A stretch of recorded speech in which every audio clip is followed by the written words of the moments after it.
To be honest, Right. look at this stage right now, and look at the crowd. Like everyone in here, we have the smartest stage, but I think that because of how smart we are, we don't ever pay attention to. I mean, look at how shiny that head of yours is, That's Tyler. what It's I'm talking beautiful. about. Yeah, we're just He catfishing people polished it here at this especially point. for the evening show. That's Starbucks Reserve right there. That's not just your ordinary. Starbucks Reserve. Have you been to one of That's those the double Starbucks shot. Reserves? You know what I'm talking about? Have you? No idea, but Oh, oh, sounds listen, epic. Wait. Thailand, Michael, do you have any picture of you when you still have hair? me?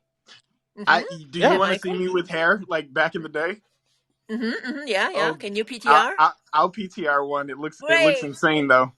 Tyler too. Yeah, I'll not right now, but maybe when if we get into a discussion and I can loosen up my mod responsibilities and I can PTR a good photo for you. Wait, Tyler, you had hair?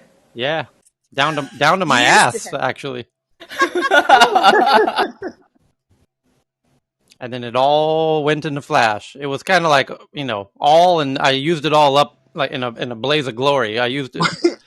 Mine's went to my shoulders. I looked like Snoop Dogg. Well, Yeah. you're certainly more aerodynamic now. Yep. Can I just take us back to the discussion? Oh, I apologise. The VC talk that you had, the African one, Tyler. Yeah. For somebody who has yet to experience that specific part of a tech startup, it was hell of enlightening for me to be able to sit there and see the dialogue go back and forth, what the investors were asking, how they were sort of inquiring and picking apart the pitches, how the pitches were held. So while I wasn't there as an investor or anything like that knowledge was valuable as heck for me. That's why and I we think do for it. a lot of other people. So Yeah. thank you very much. Cheers. You're most welcome. Go ahead, Tina. I was taking notes, Oh, Tyler. Nalermi, sorry. Like, thank you. Oh no, I was like Carl, I was taking notes. I was like, this is what I need to do down the line. So thank you for that. 100%. Yep. That's part of the reason we do it, is so that people can see how the game is played and see both sides of the equation. And you get better and better as an entrepreneur of knowing what the investors are going to ask. There's actually, it becomes very repetitious, actually, what the investors want and look for and ask. But people who've not been in a pitch meeting don't know. And in fact, the reason that the Stockholm monthly event is so popular in Stockholm is because it's actually like 3 hours long, not 1 hour long. And with the investor on stage, we do a longer interview where instead of just 2 questions, it's like 10 questions before the pitches. And then during the pitches, they get to pitch for like 5-6 minutes instead of 2. And what I do is in the middle of the pitch, I say, okay, stop pitching right now in the middle of the pitch. And I say, okay, investor, what is going through your mind right now in the middle of this pitch? And nobody else can listen. Everyone puts their fingers in their ears. And what are you thinking right now as this startup is in the middle of this pitch? And then they say, here's exactly what's going through my mind. I think this startup's full of bullshit because they said this on slide number 3 or whatever. Or I think this, I think that. And it's very revealing. And to me, that's what's so helpful to all the aspiring entrepreneurs in the audience. Or the current entrepreneurs in the audience who are still learning the art of pitching, to really honestly get inside the head of the investor and what they're thinking at each stage of the pitch. There's kind of the first part, quarter, the second quarter, third quarter, and fourth quarter, and at each stage. And then after a while, after you watch 50 of them, then you really start to get a good idea of like, okay, I know what they're going to be thinking, and you can start to anticipate what they're thinking. And it's the more people that just by watching those, they can get very comfortable about the idea of what it is to be a startup, how to be a startup, what you need to do to kind of get started on the stepping stones and on the baby trail to creating one. We're demystifying the whole process. But Tyler, under that Zen-like appearance that you give on stage, I'm wondering, like, how many times have you been like yelling internally at some of these startups? Oh, I've stopped startups in the middle of pitches and be like, "What the fuck are you doing? Like, this is holy shit! What are you doing?" And because Are there YouTube videos of this? Yeah, no, not really. At the Swedish event, we only recorded one event out of 100, and because we do a monthly, so there's like 10 a year, and we've been doing it for nearly 10 years, so there's about 100 of them. And I think we only recorded one of them. The I often stop them and be like, oh, because and here, you guys hear me say all the time how much I love Sweden and Swedish entrepreneurs and the Nordics in general, and da, da, da.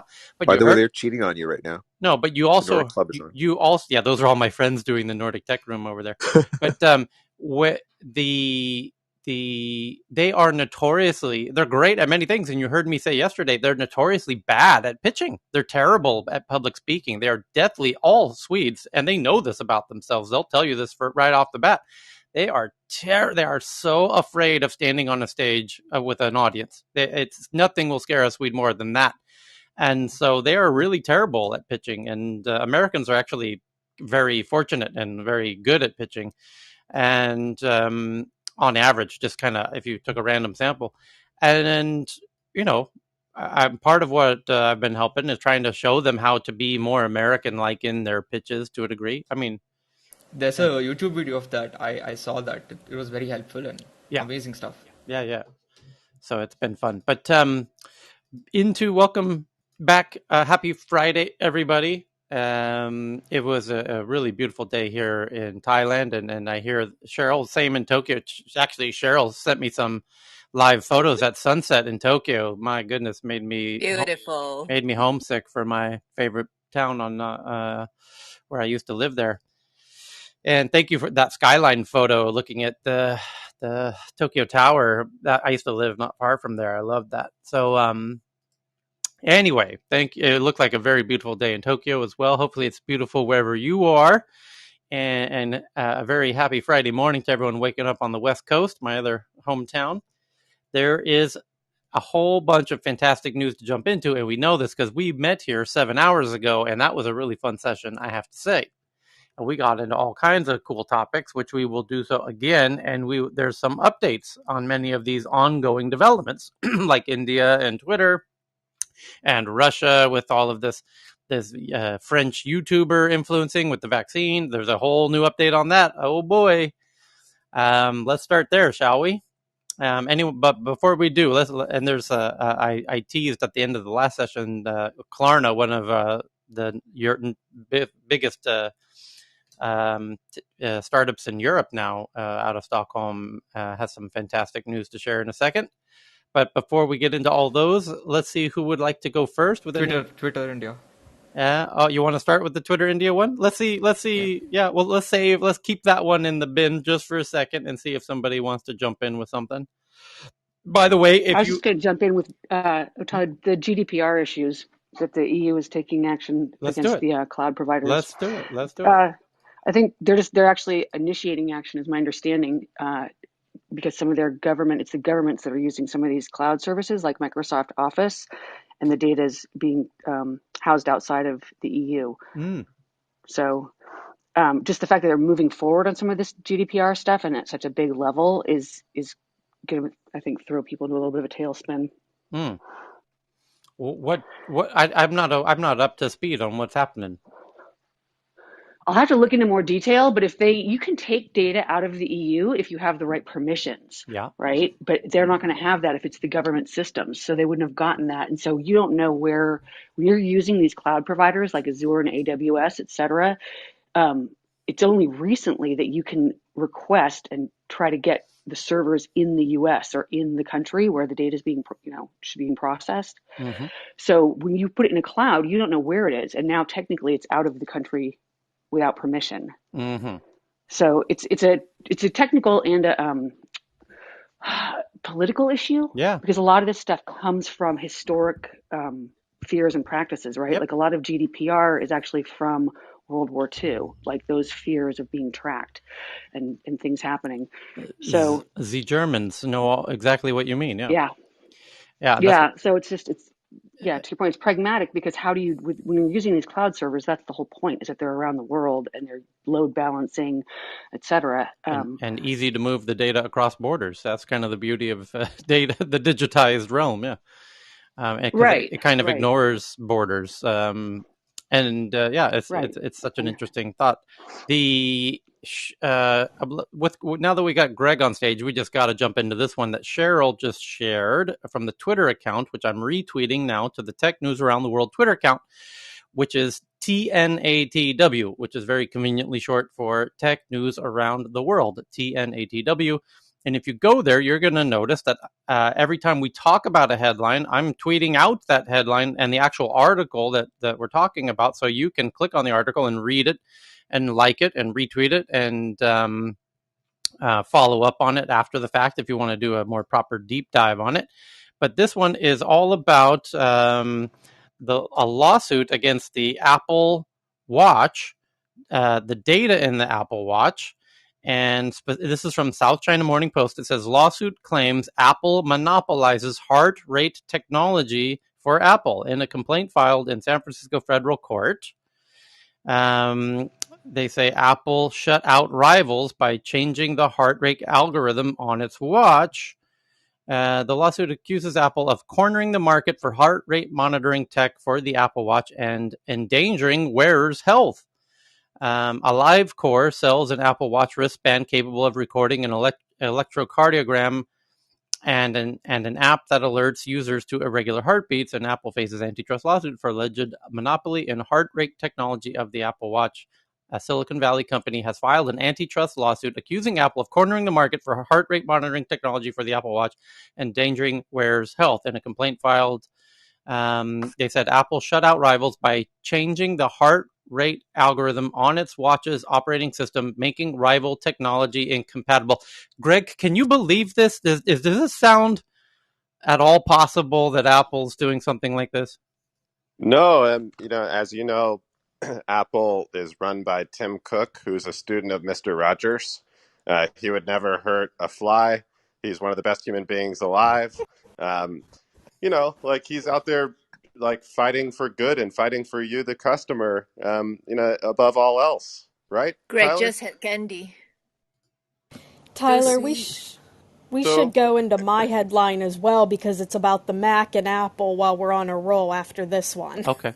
So Can I just ask about the AliveCore, watch? Like, why I'm does it actually matter? familiar with AliveCore. It's a great little company. It was founded, I think, almost a decade ago. Yeah. And they, the problem is that Apple and their heart rate monitor is not all it's cracked up to be. In order to miniaturize it and all these other things, like doctors will tell you that it gives a lot of false information. In fact, my own wife is unable to get her heart rate measured by her Apple Watch unless I put it on her ankle. And this is a funny but true fact. Some people have a different alignment of their heart, and so the signals come out a little differently. And the sensors that they have in their very simple heart rate monitoring device compared to some of the better stuff that's out there are not Is so she good. left-handed or right-handed? She's right-handed. Yeah, AliveCore is definitely regarded as probably one of the most accurate ECG and heart recording devices on the market. I mean, I know David Albert, the founder, and also Priya Albani, who's moved across from Amazon. So she was head of Alexa devices. So, I mean, if they're the ones that are pursuing this action, they're deadly serious, and they'll definitely have the data to back it up. Well, and at the end of the day, the thing that happens here is this kind of you get the unfair competition when it comes to low-level API access. Like the Apple Watch as a companion device to the iPhone gets extremely low-level access to the operating system. Now, despite this, if you ever have updated your Apple Watch before and had it take the better part of a day to finish, or they still can't make the product great, even when they can cheat and do anything they want inside the operating system that their competitors can't. But I think that AliveCore has a pretty good case here to be made. Not only that, but when you're inside of these companies, you sit around while the program managers and the product managers and the engineers go surf the web and find out what these companies are doing. And those ideas bubble up to executives, and those executives are plausible deniability are the words that I'm looking for when it comes to copying the shit out of these innovative young startups. Here's a couple of juicy quotes from AliveCore. They said, as it has done multiple times over the years in other markets, Apple decided that it would not accept competition on the merits.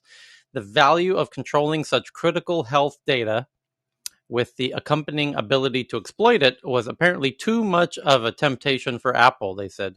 To gain an unfair competitive advantage, Apple put countless AliveCore users' lives in danger.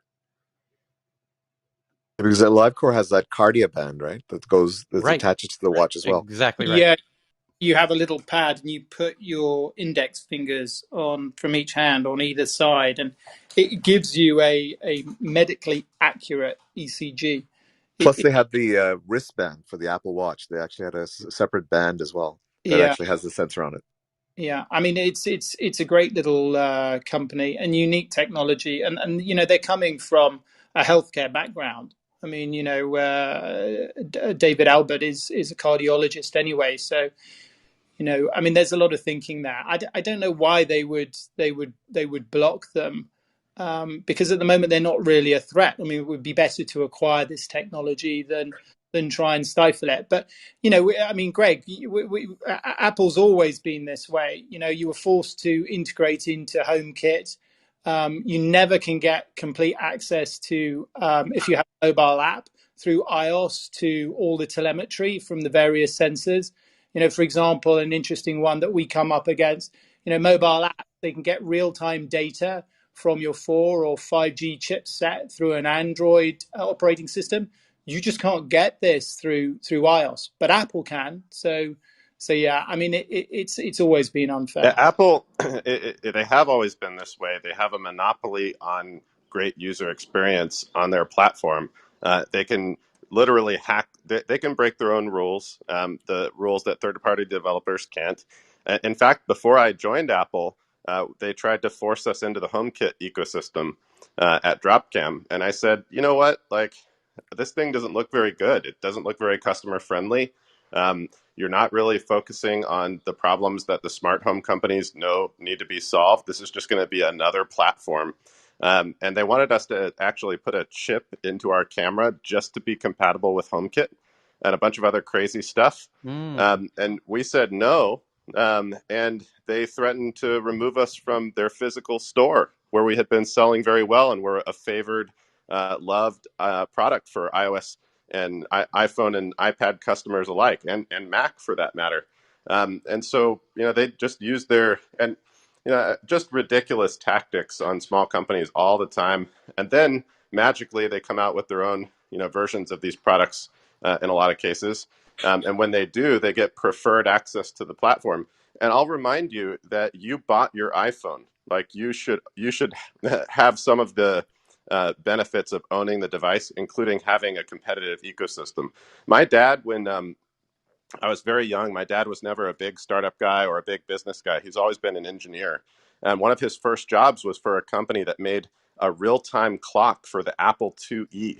And literally, it didn't have a real-time clock, so you added it with a add-on card. And this company made hay doing that. And being a third-party developer, but they had super low-level access to the Apple IIe. I think that this is, it's yet another example in the litany. Thanks, Tyler, for bringing it up and letting me talk about it a little bit. Yeah, wow, what a surprise that you enjoyed this headline. The and even all these years.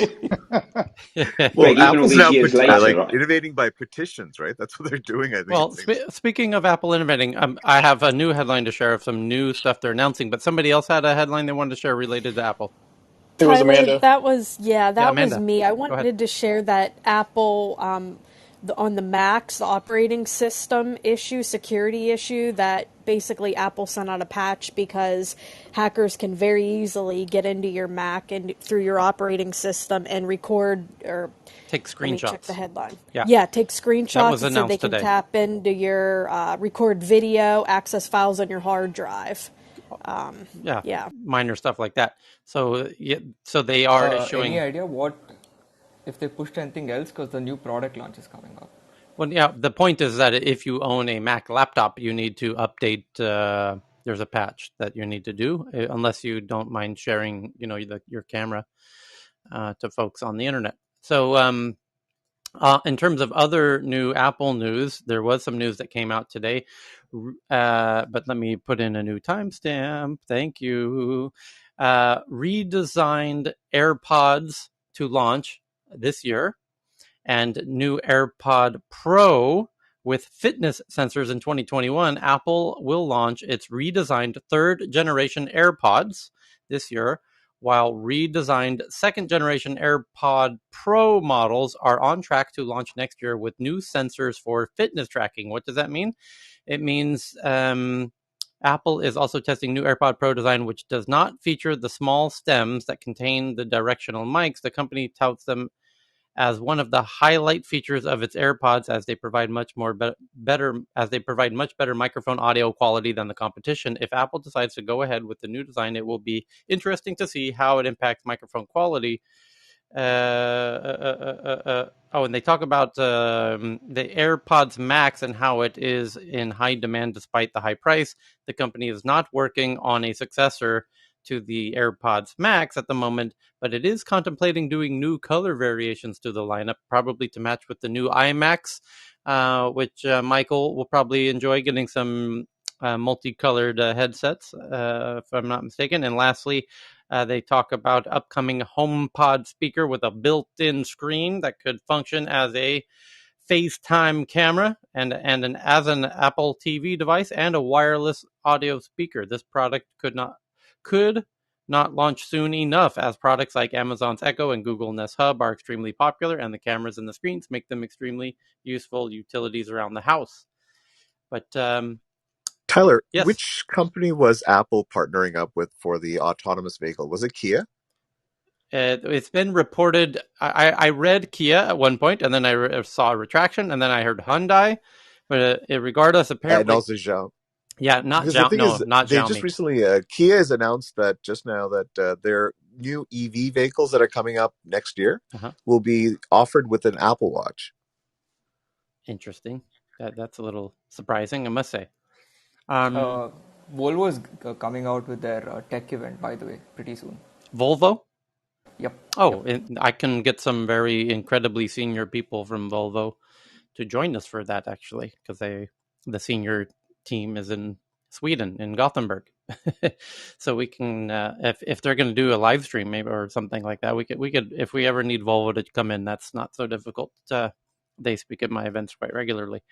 So the Google says Chrome, the new version of Chrome, is 23% faster, thanks to Spark Plug, a new non-optimized compiler, which is I got to say that's a pretty big improvement in speed. 23% increase in speed is not a minor speed adjustment and these days for a browser. And RAMs are not cheap too. So yep. And then you have, by the way, Twitter is announcing their new anticipated monthly subscription tier for $2.99 a month. You get this new, what they call Twitter Blue, and it is now listed as an option in the iOS App Store, despite the fact that it's not being live yet inside the app, but that means it should be very soon. Twitter appears to have mistakenly confirmed its plan to launch a new subscription tier called Twitter Blue, with the new purchase option now listed in the iOS App Store. And the two main features at the moment are the ability to unsend a tweet that you just sent, sort of like Gmail, and also the ability to create what they call collections of tweets, where as you roam the Twitter sphere or inside the Twitter app, you can start saving tweets into different collections. Which I guess that's a popular feature request that they're now making available. And the question is, would you pay $2.99 for that? Let's do a very quick poll of the speakers on stage. Do you plan to pay $3 a month for these new features, to unsend a tweet and to make collections of tweets? Go ahead and flash your mic if you plan to pay for the upgraded Twitter. Akil and Ben and Cam, and that's not so many folks. It's only because I tweet out at TNATW and I need to keep a track of them. So. Ben, what are you looking forward to? I would like to get a group tweets into like lists, so if people are interested in what I'm saying about crypto, they can look at just that. And I would like to then talk about other subjects under a different group. I'd also like to remove ads because they really piss me off. Oh yeah, I guess it does remove ads as well. Yeah, Tina. What's the difference between unsend and delete? Great question. unsend is in the same way like Gmail. You'll be able to set the time when the settings. You'll have a window that you control of how many seconds there's kind of a delay between the time you hit send and then it actually sends, so that you can say you set it for I'm not 15. going to buy it now. Right. I thought they were going to send the Men in Black round with that little device that anybody that had seen the tweet, they Guys? zap it out of their memory. Suck it back off the internet for you. Yeah, That would suck be it back tricky. out of people's minds. Yeah. But So Tyler, I don't get it. Like, you can just delete is this the tweets. edit feature we've always wanted? Yeah, that's precisely the point, Tina. For those who aren't familiar, from the day Twitter launched, they've been asked repeatedly for a edit feature, and they get so tired of people asking for the ability to edit that they said, what can we possibly make to stop everyone from asking for the ability to edit tweets they've already sent? And so this is sort of a strange compromise, which is the ability to 10 seconds after you've sent the tweet, kind of cancel it. And what they're really doing is delaying the sending of your tweet by 10 seconds, just like Gmail does. And there's a countdown, and you have the ability to say, oh, wait, with 1 second left, actually, I don't want to send that. So it's essentially more like that. No, but you can just delete tweets, right? Why Yes, would you want to unsend them? Of course you can, because then your ex, boyfriend or girlfriend can take a screenshot that you sent this horrific tweet and call your boss and cancel you. Where in the new version, the tweet doesn't actually go out. Nobody sees it. Nobody can screenshot it, send it to your boss, and cancel you. Only you can cancel it within that window, the predefined time that you set for yourself, just like Gmail. Yeah, I like how you put it. Yeah, nice example. Yeah. Yep. A cooling off period. Yeah. Here's an interesting one. The website Have I Been Pwned goes open source. And what is this website? Well, you're on this website, whether you know it or not. And it's actually, they're working on your behalf. It's an incredibly cool service that they're providing. Have I Been Pwned is where you can go to see if your passwords and your user data is being shared on the internet by hackers, which it is, by the way. Yeah, the answer is yes. Yes, your passwords and your activities across multiple sites are being shared on what's called the dark web in things called rainbow tables, which hackers trade and share amongst themselves. And Have I Been Pwned allows you, they've made a search engine out of all of that you can search. And now Have I Been Pwned is going open source, and they are starting with the pwned password code and the FBI to begin sharing compromised passwords discovered in investigations with the site. So the FBI is now going to be contributing to this open source Have I Been Pwned. And so the headline says, want to find out if someone's stolen your user IDs and passwords, then you can use Have I Been Pwned. And now the code behind it is being open sourced, which is great, because before I think they had a subscription service of some kind, and now that is open source, maybe assumedly it'll all be free. And apparently Apple, I know Apple does, and I think Android's starting to do it as well. Google, well, actually, yes, Google is doing it, not necessarily Android, but both Google and Apple now are tapping into it to check on your behalf, because they know your main email address, and they use your email address. They check the databases to see if your email address is in those databases of leaked passwords, and they notify you, and they say, hey, idiot, your passwords are being leaked, and here are the specific passwords that have been leaked. And I myself, with a month ago, got a notification from Google that my Uber password was leaked on this database, and they told me I need to update it. So I did. And then the Apple as well. Within your iPhone, there are settings you can go and look, and it will tell you precisely which ones of your accounts are compromised, where the password is shared on these dark web sites. So you can check out Have I Been Pwned. It's spelled PWNED. Pwned is a hacker term. And if you aren't using a password manager, please ask your nearest millennial to set you up with one password, and just stop using the same password for everything, you freaking Luddite old idiots. Just stop using the internet at that point. Yeah. Just log off, burn your computer in a trash bin, or use a password manager. Those are your choices. Yeah, Tyler, I'm building on that. I was super Even I know that, man. You remember Heartbleed when there was a problem with HTTPS a few years ago? I was super impressed with LastPass because what they did is they said, look, there's this problem. We know that your passwords and we store them for you, so another option like OnePass. And they said, these are the sites that have updated. So go change your password there. And further than that, they said, we'll change the password for you using a client end tool in LastPass. And then they said, these are the websites that haven't updated yet. So there's no point in changing the password because if you do, it's still going to be compromised. So, so these passwords, building on Greg's point, these password managers can be super helpful in effectively providing this service for you as well, and can go even beyond whether you've been pwned and help you with the timing and even the action of changing those passwords. Well, there's a headline breaking right now, thanks to Sarah sharing an article from the BBC precisely to this point.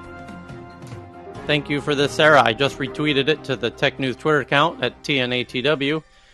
Russian hackers target aid groups in new cyber attack, says Microsoft. Microsoft says another wave of Russian cyber attacks has targeted government agencies and human rights groups in 24 countries, most in the U.S. It said about 3,000 email accounts at more than 150 different organizations had been attacked this week. The group responsible was the same one that carried out last year's SolarWinds attacks.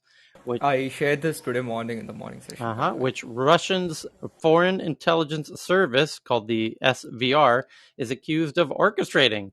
Russia has denied both cyber attacks. Well, then it's disputed, then, isn't it? The Kremlin on Friday said it had no. Can you play the Maggie song every time somebody denies doing something we know they did? The Kremlin on Friday said it had no knowledge of the latest hacks, so clearly it couldn't have been them, and called the U.S. tech giant to answer further questions, including how it was linked to Russia. They also said they were flattered that the U.S. tech giant said Russia did this. Yeah, in a blog post published, Microsoft said the new attacks targeted government agencies involved in foreign policy as part of intelligence gathering efforts. It said at least a quarter of the organizations targeted were involved in international development, humanitarian, and human rights work, while most were in the U.S. Targeted victims spanned at least 24 countries.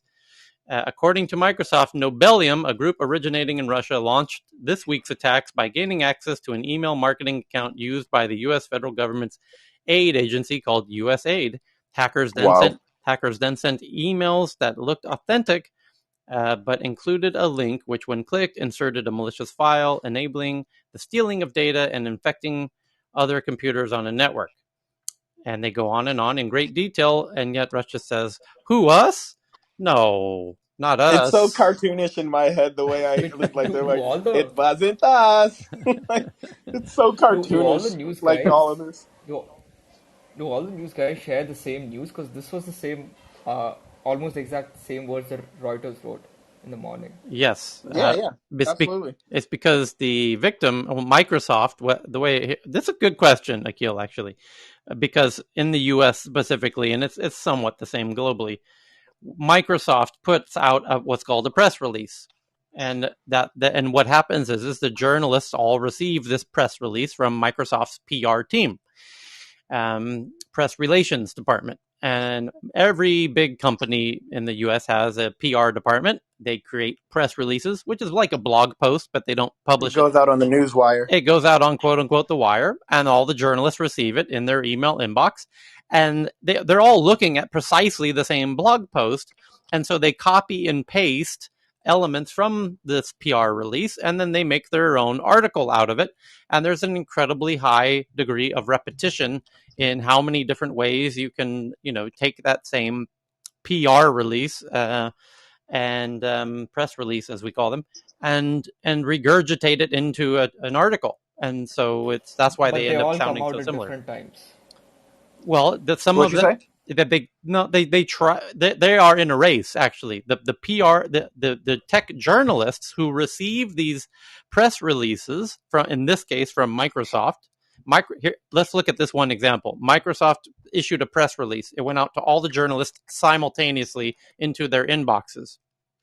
those journalists at all the top publications, Wall Street Journal, New York Times, yada, yada, yada, they are all friends actually with the PR team at Microsoft. They know each other personally. And so when the email goes out, all the tech journalists all receive it more or less simultaneously. It is then at that moment a race to see who can publish it first so that they get more of the visibility and the clicks and the headlines. Exactly. Right.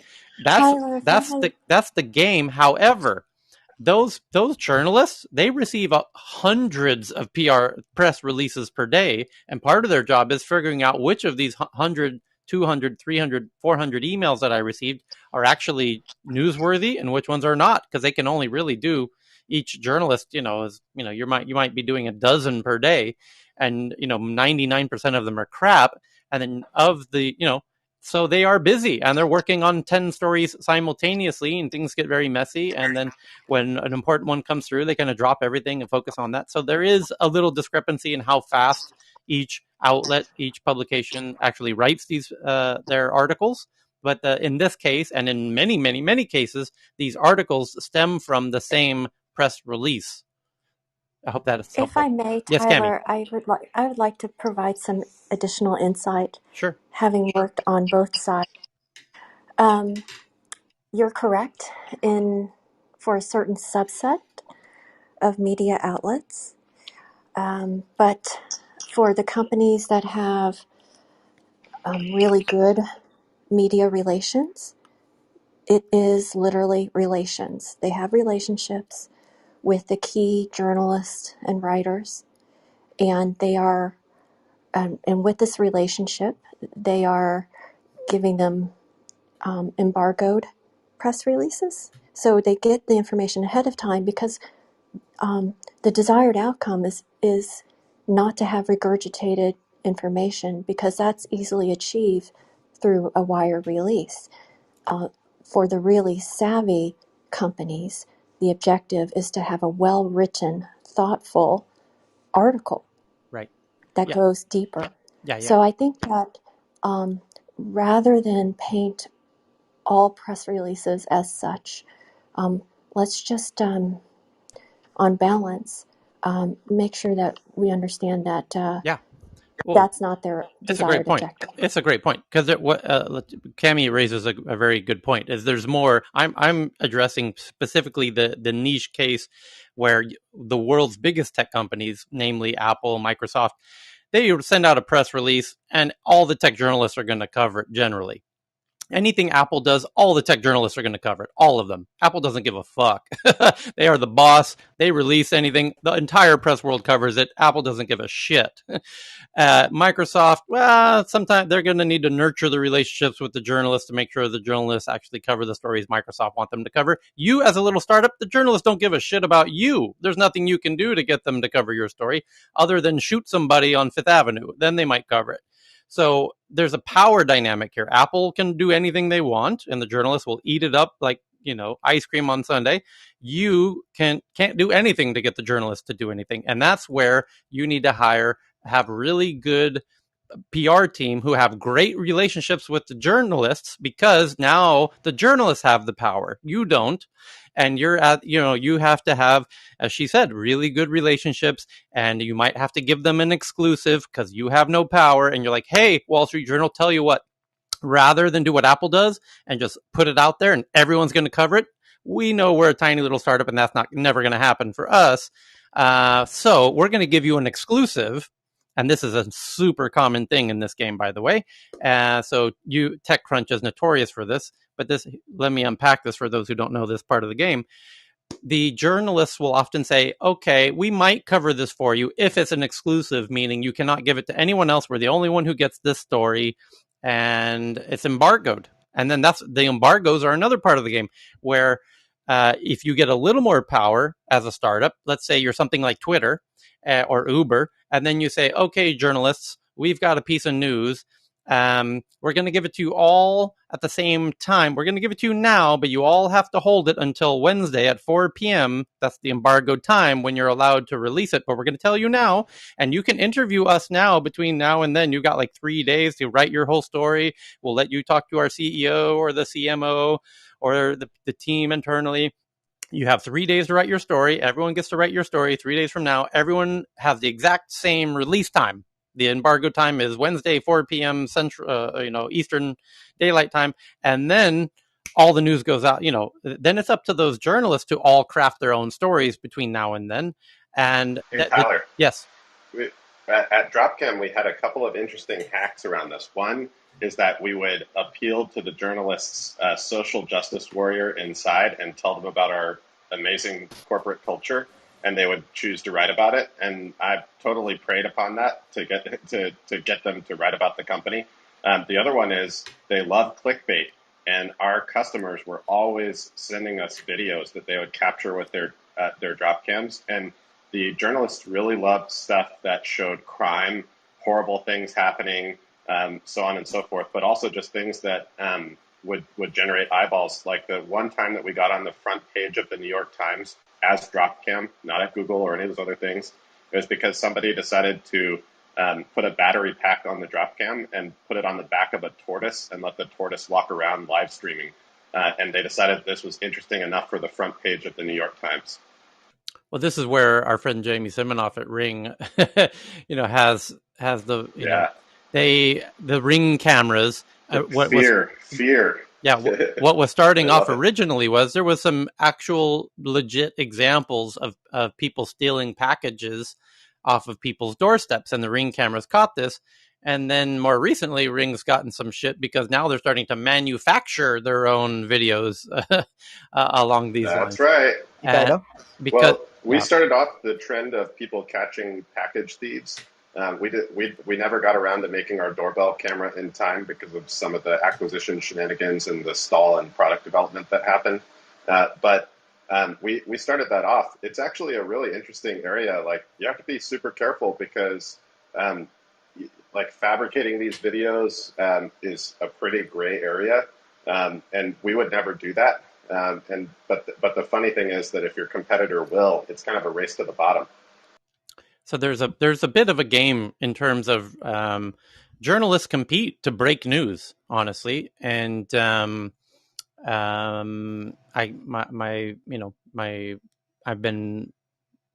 family is involved for many generations in the journalism game, and it's an interesting game. And if there are images or videos that break news, very recently, like that in Belarus where they forced down that Ryanair flight, 3 days ago.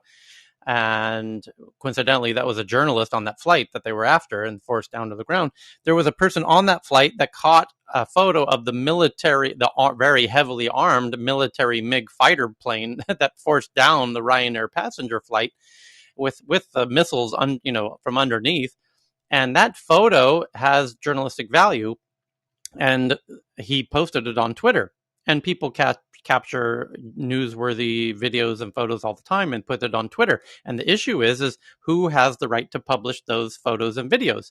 And oftentimes journalists are stealing those photos and videos from those very viral tweets without giving even attribution to the original creator or person who captured those photos or videos. And that's where there's actually a huge opportunity for a startup to use the blockchain and specifically NFTs for a truly genius use case of selling the rights to your photo or video as an NFT to those journalists. And it would be very trackable as to who actually paid for the rights to your viral photo or video. Hey, Are you going to start that startup, Tyler? You want to do it together, Cam? I'll be right back. Yeah. I'll be right back. I think Akil's going to write some code right now. Yeah. I really like this Tyler, idea. Let's discuss offline. Okay. I think Cammy's not playing. So Tyler, Charlie bit my finger. Yes. That went for $750,000 NFT after 10 years. Yeah, the Charlie bit my finger video just sold as an NFT. All of the original classic internet meme videos, like Nyan Cat, sold for $600,000. They're all selling for lots and lots of money. And what I'm saying is if you get a really newsworthy photo or video, you're going to make tens of thousands, possibly hundreds of thousands of dollars if you do it correctly. Yeah. And I don't even need to take the picture. I can just pick it off the internet. This is one of the side effects that I still hope happens. when you have cameras everywhere, but they're in the control of individual users instead of being in control of the government. This is my dream for cameras, is that, look, you'll have cameras everywhere, but you control them as individuals, because then you own that footage. You can decide what is the best thing to do with it. Should you delete it? Should you put it out on an NFT? Should you send it to the authorities? What should you do? I like that distributed decision making a lot better than I like centralized decision making based on these video surveillance networks and things like that. We had, but it's kind of the law of large numbers. Dropcam at its peak was taking in an order of magnitude more video than YouTube, just because of the enormous amount of cameras out there constantly recording. We couldn't look at the footage, but our customers could, and we could give them tools to select out the most important parts and clip it easily and send it. And so we would run a contest just saying, hey, send us interesting clips. And by the way, when you do that, you agree we can use it in the press. And so they know what they're doing. They know their video is safe unless they choose to share it. That generated hundreds and hundreds, maybe thousands of press hits, both local and national. And kind of in an above board way that I wish everybody else would adhere to. Whereas Ring was literally just letting people look at your footage. Pretty freaking nuts. Well, hearing Tyler, what you have to say in your sorry, tactics, go ahead. Greg, has led me to believe that you are a natural marketer, natural born marketer. And what I appreciate, what you and Tyler have brought up, is the issue of ultimately owning your content, whether it's a video, whether it's some writing or whatnot. And if we can find a way, whether it's through a combination of innovative technologies such as NFTs or blockchain, trace it back and have definitive ownership, this would be true decentralization and empowerment. Yeah. So, Tyler, Music as well. Yeah, for us. the important thing to notice over here is, and I think I've said this earlier as well, but on account of the population having risen in the room significantly since I last made the comment, is that NFTs for a long time have been considered a fad, but these sorts of applications are now giving proof that NFTs are actually a way forward for blockchain progress that has long been delayed on account of this sort of addition to the application not existing. And though NFTs were tried earlier, some in 2017, some in 2016, some in 2018, they didn't work out.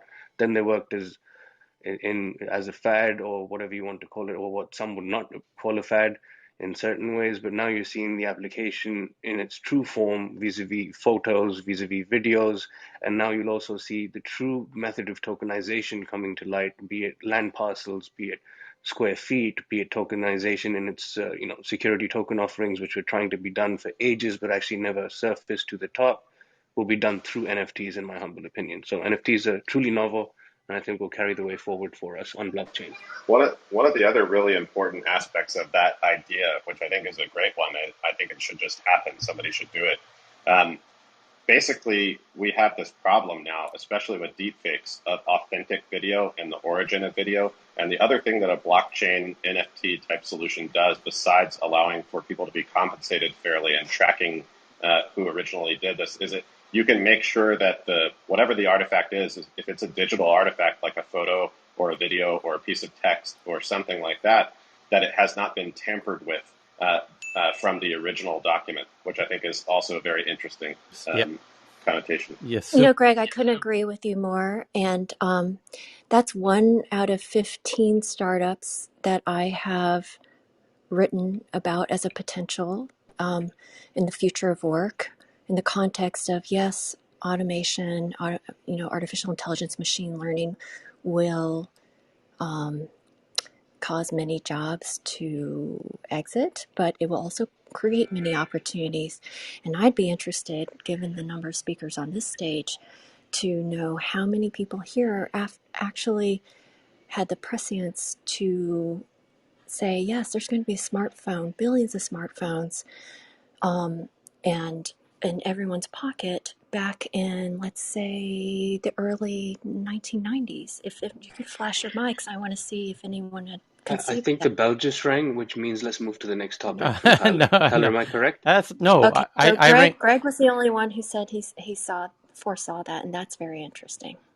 So there, but speaking on this very interesting issue of cameras and news, and let me raise an interesting article here.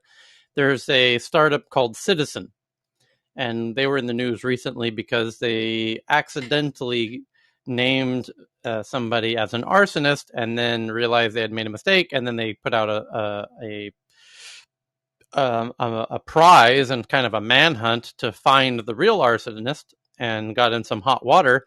And the press were going crazy for this startup. And basically, this startup is a really interesting concept. It's backed by Peter Thiel, who often backs very thought-provoking, controversial startups. And just to give a little background, so it says 4 years since its launch, Citizen now has 7 million users. The company on its app, the company on it, what? The company on its app highlights instances when Citizen has been used to locate lost dogs and other feel-good events. Citizen says its app has been used to alert people to evacuate burning buildings, and has even helped to locate kidnapped children and missing people. But here's why I want to talk about it today. Citizen was reported about 3 days ago as having a vehicle driving around Los Angeles that looked like a police vehicle. And people were taking photos of it and sending that in, and journalists were getting very, kind of excited about this, not in a good way, but they were covering it. And back to the point of startups getting, coverage from journalists, this startup was getting tons of coverage that it didn't necessarily want. I mean, it could be if it was done in the right way. But this what it is a crowdsourcing crime tracking app called Citizen, whose earliest backers include venture capitalist billionaire Peter Thiel, is ditching its plans to develop a private police force that could be summoned by users via their smartphone app, according to CBS Money Watch. The company began offering the service in LA last month as a pilot program. During the trial, the service, which included a company-branded squad car, was only available to company employees. For the service, Citizen partnered with a private firm called LA Professional Security, which described itself as a provider of subscription law enforcement. So like private police, essentially, that citizens of the app could share, essentially, like Uber. By the way, when Uber first pitched itself, and I was there at the very original angel pitch, which my friends invested in, and I stupidly did not. And they pitched themselves as, you can share a black car, a driver, with your friends. You and your friends can use this app to share a black car driver, your own private escort driver. And this is kind of a similar pitch. It's like you and your friends could share a private police force. You call them on demand, just like Uber was pitching themselves originally.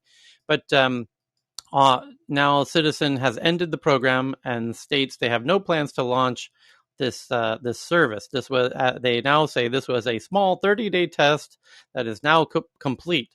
The Citizen spokesperson told CBS Money Watch, "We have no plans to launch our own private security force and no ongoing relationships with any policing agencies or anything." And the spokesperson denied to say why they had decided not to pursue the service, because the journalists loved covering this startup. And due to that, I would argue, going back to our previous conversation, the journalists were so eager to track every step of this startup, because it's just wildly fraught with kind of social issues of having private police and who has the private police, and it plays into Black Lives Matter and all these issues, that there's so much free PR to be made. If you were to do this startup and do it correctly, it's a minefield if you do it wrong, and you will get blown to bits. But if you have a masterful PR team, you could use and leverage all of this energy that all of the journalists have for this app to your advantage. By the way, Uber did this as well in the early days. Uber would go into cities, and the city would try and shut it down, and the journalists would always cover that. And then the drivers would form a protest, and the journalists would cover that. And Uber got just untold millions and millions and millions of dollars of free PR value because of the journalists couldn't stop covering everything that Uber was doing. And if you are masterful at that and use that to your advantage as a startup, that's great. There's not many startups that can do that. However, Citizen is certainly one of them, because everything they were doing. Sounds like certain politicians that we got to know and love as well. Yeah, exactly right. Exactly right. Fundamentally, I would agree with you that communications to the public is important, especially if it's an idea that is quote unquote crazy and out there. But those ideas, people need to approach with an open mind, because those ideas that are seemingly out on the edge, that's some of them pan out. It's a little bit Bayesian. You got to factor in the laws of probability there. But if you're paying attention and you can separate the signal from the noise, that is how we progress. And I think, yes, media plays a role, but it depends what kind of media you follow. If you follow junk media, you're going to get that. So that's where it's important that you curate who your news source is, who your information source is, how fact and evidence-based it is, how unbiased they strive to be. And I notice I say strive to be, because many media organizations as of late have been painted into certain corners, maybe deservedly so. However, having said that, it really is important that the individual exercises critical reasoning in this context and decide for themselves. Yeah. I just wanted to comment, in New York City, we use Citizen app like no other. I mean, every person I know uses Citizen app like crazy. And the thing to remember is we have no idea what's true. Like, somebody reports gunshots consistently here. We have no idea if it is, if it isn't. And the funny thing is, people will run to the gunshots, take videos and post them, and then we all discuss. Somebody will say, oh, it's a firecracker. Then like 10 minutes later, there'll be a whole squad of cops down there because a couple people were shot. It's like, but we use this app like crazy in New York City, but I can never see them having a Citizen app, because we would fight over who gets the resource, because Amanda, we use it so much here. You just connected to our previous two seemingly very different topics, which is somebody who wanted to make a bunch of money with these NFT by documenting with photos and videos of breaking news would certainly use the Citizen app, watch the citizens who are reporting, these break-ins or crimes or shootings or whatever, run right down there if they happen to be in Manhattan, and with their cameras rolling, capture it, put it on the blockchain in the form of an NFT, and sell it to all the publications who don't have the benefit of having somebody on the ground there, 3 blocks from the incident as it's unfolding. It's you could use. That's my next job, my side gig, right? That's genius. Tyler, can I just say something? Yeah. You know what I love about your room? Anybody on stage can ask a question, and over 500 people can just benefit from it, from one of the best minds on the planet. It's insane. Yeah, this is that would be really interesting. You would have the citizens reporting the crimes in their neighborhood. You would have other citizens showing up with cameras to record it, to profit from it by putting it on NFTs on a blockchain. It's going to be a very interesting world in the very near future. Tyler? Yes. I have some news. I have some news too. If we're going to change topics, let me jump first. Fucking go ahead. Tyler, can I say something on that topic? Yeah, go ahead. This is Robert. I would definitely utilize that if it was a citizen security that I could hire on the spot, especially when I used to do a lot of fundraisers and formals, and those people were former Secret Service. Oh, right. And I'd hire them for my child. So if you come up with an Uber Supreme security, yep. I know people like myself who would hire it in a second, because, people like myself, even when I'm doing fundraisers, I get randomly pulled over by the cops. So if it polices the cops for me, that's perfect too. So I'd hire him too. Except the ones that were kicked out of Columbia, Robert. Good point. Hey, Tyler, this is just a comment right quick, because I actually deploy technology for public safety. Mm-hmm. We developed in, I'll tell you where it is. So in Baltimore County, Maryland, we actually developed an app that actually works in conjunction with the police as well as our CAD services, so 911. So if something is reported and it's something that goes in through 911, the police actually can work more proactively towards the situation. And we're huge proponents of utilizing the neighborhood watch, which there's a website for it. I'm not a proponent for these private security forces because they can end I mean, the ones are gun carrying, because that can end really, really badly. And it has in some, especially when musical artists use off-duty police officers who actually can carry guns. It can end if there's not more protocols and standards and policies around those little private militias. It can end really badly for a random citizen on the street because some situation occurred that wasn't directly affiliated with something, if you know what I mean. Yeah. So not to go into all the stories that I've seen and witnessed through the camera systems that I've worked with, but yeah, you guys have to be very mindful when promoting private militias. Yeah, and hopefully, I mean, but to Robert's point, if they're vetted in advance, you're hiring a vetted bodyguard. By the way, that was the original pitch of Uber. You're getting this vetted black car driver that the app has thoroughly checked. This is when they were very small scale. In fact, there were only one driver in the entire app, and there was only 30 friends sharing the one driver when they did their first pitch, and they were raising money to add a second driver, and be able to add more friends into the app.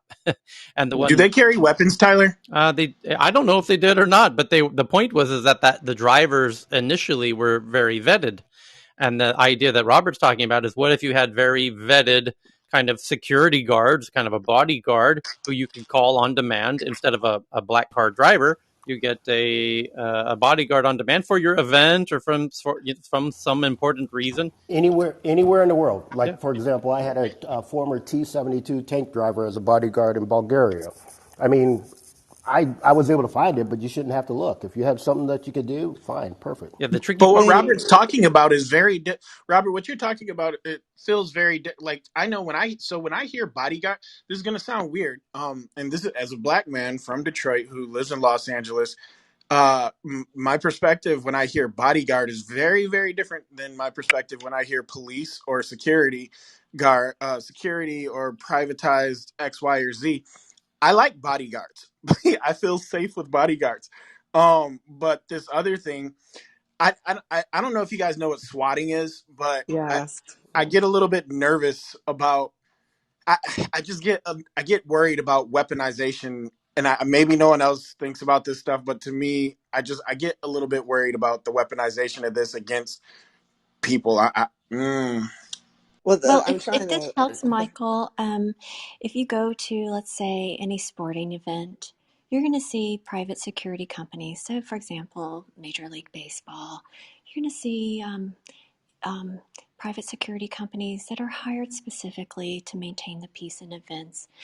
And so I would imagine the ready market for this actually isn't business to consumer, B2C, but it would be B2B, and specifically for large events that are episodic but do demand high security. So we're looking at music concerts, you're looking at sporting events, you're looking at, yes, political rallies even. High net worth individuals, Yeah, CEOs. that kind of stuff I'm fine with. I Yeah. think it's just the whole this fucking. I come outside and there's a car sitting there watching me because somebody decided to run some type of SWAT kind of deal. Well, Um, by the way, Yeah, they actually have these already. They're not like really named out in the public. There's companies that specifically hire ex-military who worked for, they either were like ex-SEALs or ex-special forces in the Blackwaters. Navy. But yeah, the black. I didn't want to right, name any names, but there's at least, because I deal with some of them. There's at least 15 to 20 different ones that a lot of people do not know about, and they actually have very sophisticated technology.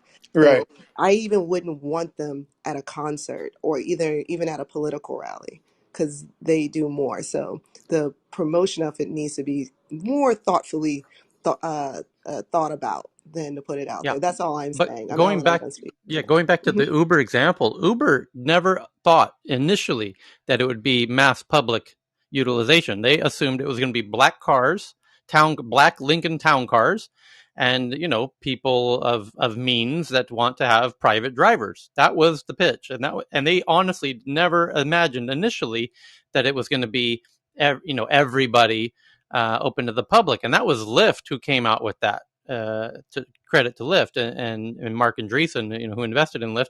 They were like, actually, we could fully democratize this. It's not just for wealthy people who want private black car drivers. This could be for anybody. And it was the realization that you don't have to have a black car license and be a black car driver to be a driver. You could have a Hyundai and be a driver.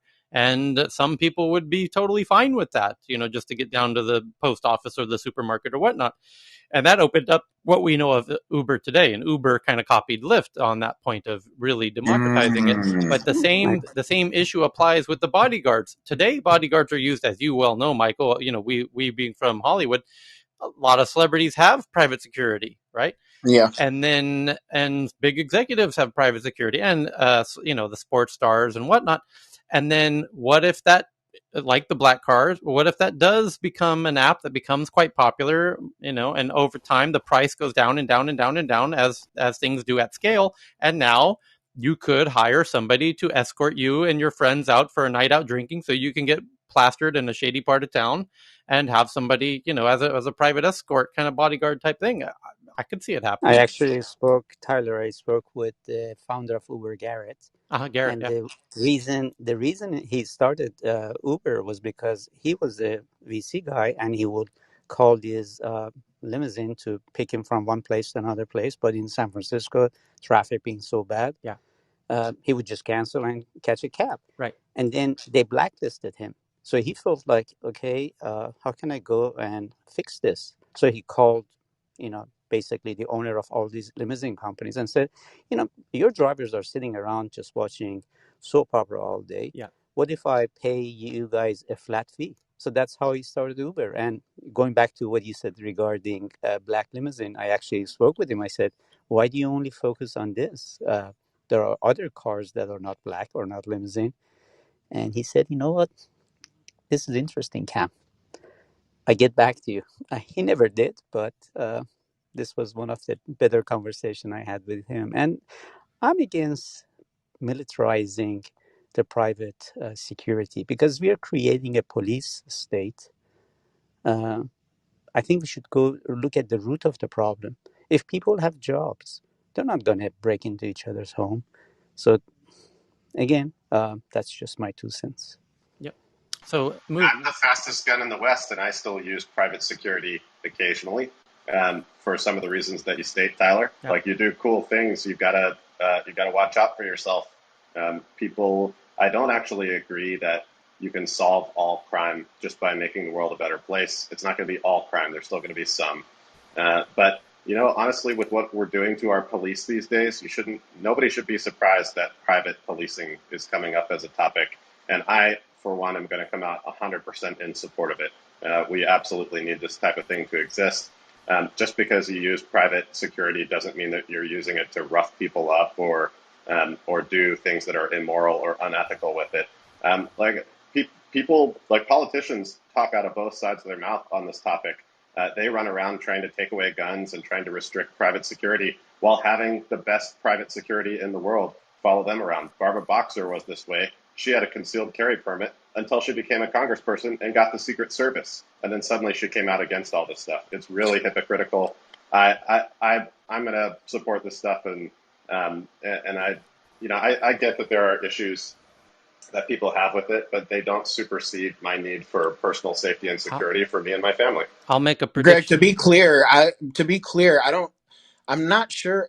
It's two different things. Like, having private security is one thing. Like, I'm 100% on board for private security. Oh yeah, I wasn't actually saying anything about what you said, Michael. But yeah. Oh, I know, brother. I was just saying. Yeah, I'll make a prediction now, hope though. it's clear on the stage, though, that there's two different things being discussed here. Like, one is private security, and then the other was just private law using. enforcement, right? Yeah, the Yeah. private law But enforcement is what but I'm saying but to I be guess wary that's of. my point is that if you live in a place where they're defunding the police, if you live in a place where actually I know a lot of police officers. I know them from aviation circles in particular. There's a lot of helicopter use in law enforcement, and they are really on the ropes. As much as we like to beat on them for the people that do, they're like, of course there are freaking bad cops that do awful things. I'm just as against that as anybody else. But the psychological state of being a police officer right now it's extremely perilous, and all the good cops are leaving and getting burned out, Oh, this is and a great point. and so I look at it as like, look, if they all go into the private industry and the private industry will protect them better, then that might be look, safety is still important. People want to live in safe neighborhoods. Police are not supposed to be the enemy. They're supposed to be like kids are supposed to be able to trust the cops. You're right. So I think they can get back I into think this that. is going to end Yeah. up being a different topic, and it's going to take the tech newsroom somewhere else because then there's going to be Oh yeah. ideological. Because I work with the police It's tech. and work Yeah. with different forces, but they do agree with a lot of the citizens because things are happening that is against them. There's actually two different moral codes that occur. So within there, so there's like lots of layers. So I know a lot of police, so I don't think it's not necessarily defunding. It's like this is like I don't want to derail this whole thing because it's going to get passionate. So Right. you So might move on to another one. only place I was going is if there is a vetted, Uberized security. Yeah, we got Vet you, it. Robert. We totally get Yeah. you. Okay. Yeah, my Okay. the point I want to make is, and L, I think we can just one little put a bow on this conversation because there's a lot of headlines we got to get into. But I think you would agree there is a lot of police folks who, if they could use their skills in this kind of app that Robert is asking about. Yeah, I think even a lot of police who are working today as police would work on weekends, as these on-demand calls, for private security in Robert's version of the app. I imagine, and if they made anything equal to what they make, as a police officer, you might see, as Greg is saying, isn't it true that there are police officers are kind of some are stepping down, looking for other career paths, whatever. And this could be an interesting. Well, my point is that a lot of police officers get into policing for the same reason that teachers get into teaching and other frontline positions. They get into, and then they get in and they figure out what it's really like, and they have to leave. It's not good for their health. It's not good for their safety. They're not being protected in a lot of cases. Yeah. Only the best departments in the country do a good job of this and maintain good community relations. Yeah. But in most of the other ones, it literally just goes completely sideways, and the cops get burned out and jaded, and they have to leave, or maybe they become bad. It gets very political and unionized, like the teachers. It's all of that. Yeah. Let's change gears here. Go ahead. Yeah, let's switch. Okay. Thanks, El. Here's a headline I want to share. This is a doozy. This is the Swedish one I was talking about here. Softbank, one of the world's biggest investors, if not the biggest, is backing buy now, pay later firm Klarna, my good buddies in Stockholm, in a funding round that values Klarna now at over $40 billion. Klarna, a European buy now, pay later company, who, by the way, they deserve a lot of credit for kind of really popularizing the concept even, is close to securing a new funding round at a valuation of $40 billion. The exact size of the investment round is unknown. However, it is expected to be less than the $1 billion that Klarna raised in March. So just 2 months ago, when it was valued at $30 billion. So they increased the value of the company 25% in a couple months. That's fantastic. Klarna is also backed. Can I chime in? Yeah, 1 second. Klarna is also backed by big name investors such as Snoop Dogg and Michael Moritz from Sequoia Capital, who happens to be the chairman of the company at the moment. Yeah, go ahead. Was that Johan? Yes, that was Johan. The thing was that yesterday Klarna had a major outage and it leaked information in all directions.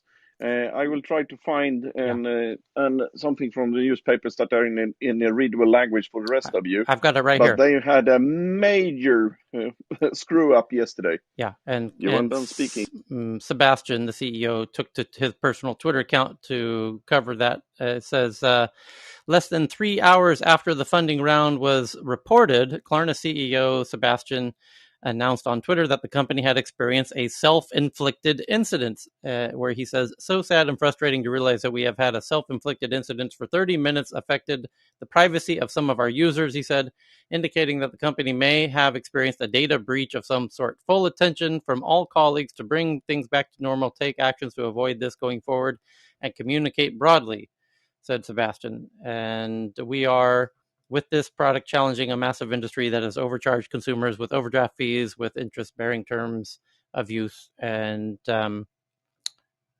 Klarna now being replicated around the world, it's like social commerce, this buy now pay later format. Matter of fact, the African pitches that we had yesterday, one of them was very much similar to this. It was a buy now pay later for Africa, which has really interesting implications on the continent of Africa, where there's a lot of people that don't have established kind of a credit scores and credit worthiness, which these apps help provide, actually.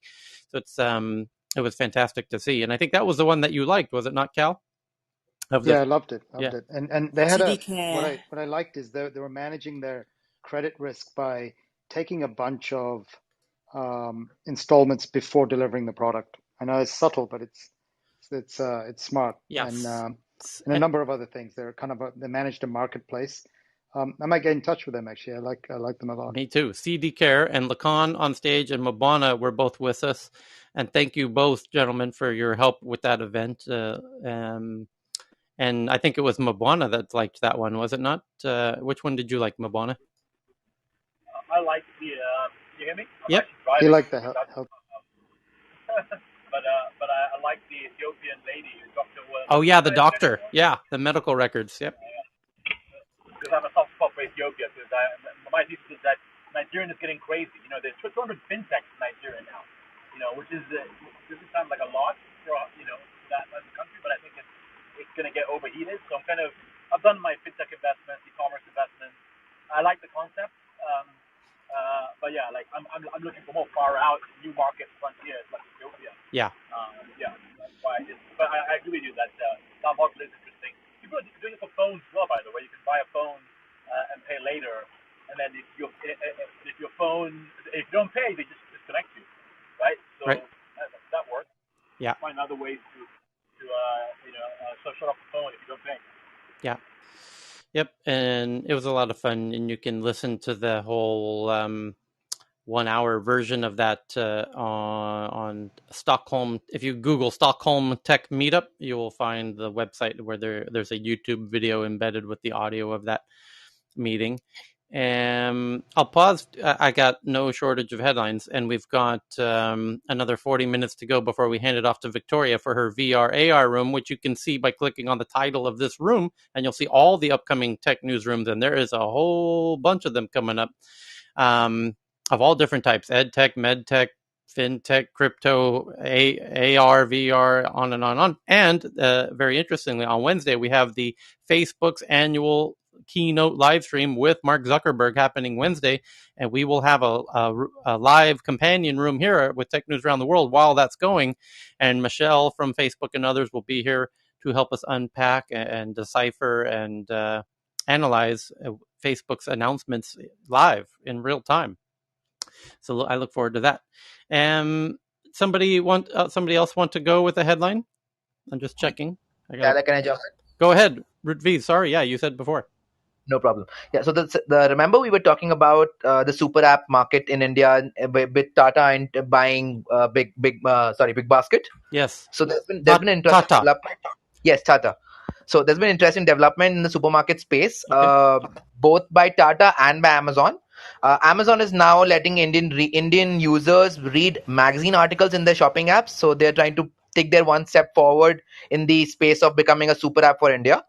as well as in the more interesting news from Tata side, Tata is looking to acquire a health fitness app called CureFit, which is a Series D startup evaluated at somewhere around 750 million.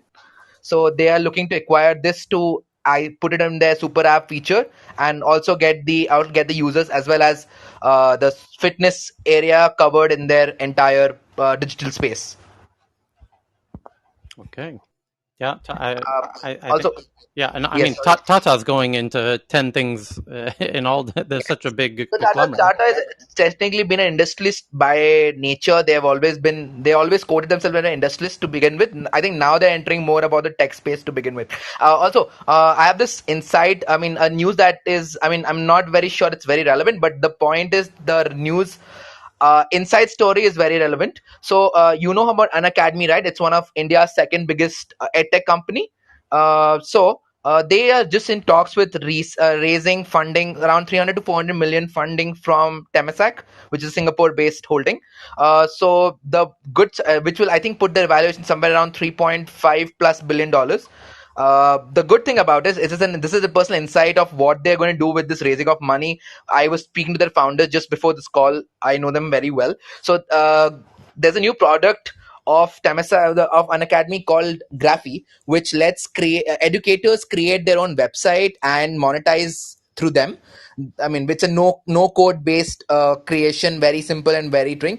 The interesting part is they are trying to get creators, yes, Indian, but their major prime market focus is not in India, but Indians and South Asians living outside India, because they focus a lot of education aspect importance to their kids, and that's their focus to move this entire funding is to raise that focus to move into outside India. And with this step, an academy will be stepping outside India to focus on the global market. Very cool. Thank you for that.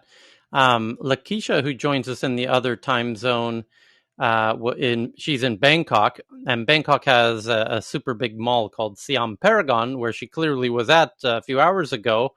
And inside the Siam Paragon Mall, which is a very high-end shopping mall, she took a video for us of a robot who's going around checking for people wearing masks and mask-wearing compliance inside the shopping mall in Bangkok, which is kind of a futile exercise because everyone's wearing masks in all of Thailand at the moment. They don't really need policing, but it's kind of an interesting use case of a robot in a shopping mall. And then here is some very interesting news indeed. We've been talking about the Russian, the French YouTubers who were approached by a very shady PR company. Going back, this is now we're coming full circle, Akil. You remember we were talking an hour ago about how PR companies have press releases, right? Well, you remember we've been talking the past few days about some YouTubers in France and Germany were receiving opportunities from a PR agency asking them to promote fake news. And the fake news they were being asked to promote is that Pfizer's vaccine has a higher mortality rate than AstraZeneca. You remember this one, Cal? So so we did a poll, and we were thinking hard about this, scratching our heads collectively about who is doing this. Why this is really bizarre PR behavior. Whose PR department is asking YouTubers to spread fake data around vaccines that Pfizer's vaccines are more deadly than AstraZeneca's? It's surely not AstraZeneca's PR department who's going around asking YouTubers to spread lies about their competitor, Pfizer. That's just an absurd thought. And so we polled the audience do we think that this is AstraZeneca PR department gone crazy, asking YouTubers in France and Germany to spread lies about their competitor Pfizer, that Pfizer's vaccines have a higher mortality rate. And it turns out the audience voted 5-1 that they agreed that it was probably something more like Russia, for example.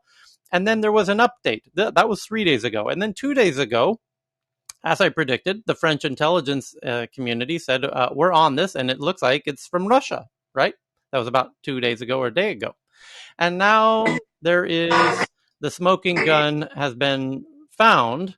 And remember when I said the word exclusive? Well, this outlet called Radio Free Europe is claiming that this is an exclusive that what they say, meet the murky Russian network behind an anti-Pfizer disinformation drive in Europe. Moscow-based businesswoman Yulia Serebryanskaya has been linked with a network of companies behind a disinformation campaign aimed at discrediting some Western COVID vaccines. Whoa, sounds interesting. A network of Russian marketing companies known for selling dubious nutritional supplements and pushing malware is behind a disinformation campaign to denigrate Western coronavirus vaccines, according to Radio Free Europe. The revelations, which led to a Moscow-based businesswoman active in pro-Kremlin political circles, add new insight into the campaign that targeted social media influencers in France and Germany. Well, what a coincidence. Amazing other countries and reportedly attracted the attention of the French intelligence agencies. Yes, it did. And they have now apparently tracked it down to a lady who has strong connection, pro-Kremlin political circles, they're calling it. Moscow-based businesswoman Yulia Serebryanskaya. So there you have it, according to the French intelligence agencies, as being reported exclusively by Radio Free Europe. I wonder how they got that exclusive. Maybe they have friends in the French. Tyler. Yeah. Hey, Tyler, this is John. If Hey, I can John. rip on this a little bit, and I have a specific request for this whole group, and I'll set it up. There's a group from the X Prize that is working on a number of initiatives to support the crisis in India right now, and we had a meeting 2 days ago. I've been a senior advisor to a lot of the X Prizes, and so one of the things that I put on the table is to deal with the disinformation. And it turns out there was someone on that Zoom call that is working on that. And here's the situation in India. There is massive disinformation. It's almost 90% plus on WhatsApp. And so they're already working on developing chatbots on WhatsApp to counter the disinformation chatbots on WhatsApp, which are ubiquitous. So my ask to the audience is there anybody here who is either part of the WhatsApp engineering team or knows someone on that team that could connect me so I can bring them to the folks in Mumbai that are working on the WhatsApp anti-disinformation chatbots for India, because it's really messing with public confidence in anything related to the virus or the vaccine at a moment of crisis. So if there's anybody who is either a WhatsApp developer or knows someone who is, please contact me on LinkedIn so I can hook them up with the team in Mumbai that's working on this. Thanks. This is John. Amen, John. Thank you. I'm so glad you did that. And we talked about this right before this room, in Justin's room. Justin Higgins, who's on stage, hosts fantastic political discussions in his Politics Media 101 rooms with David, who joins us in the other time zone. And we were talking about this issue specifically because let's look at what's going on here. This is truly fascinating when you step back for a second. You had other headlines in the past week or so where, actually it was about 4 days ago, you guys remember this, where the Facebook's head of cybersecurity came out and said that Russia stands out as by far the number one misinformation campaign driver in Facebook. You guys remember that one? I do. Okay. It's like, yeah. Yeah. So, so the Facebook has said on the record, the head of, the person who tracks these things at Facebook said, and he had the data, he had the numbers. He says, Facebook has been doing X number of these misinformation campaigns, and we can track them back to, to Russia, and we're shutting them down. We're doing the best we can, et cetera, et cetera, et cetera. Now, prior to that, Twitter used to notoriously internally shut down hundreds and thousands and tens of thousands of fake bot accounts from Russia and China that were causing disinformation campaigns. And they've gotten much better at stopping the endless flow of these bots who were spreading all of this crazy disinformation, misinformation on Twitter.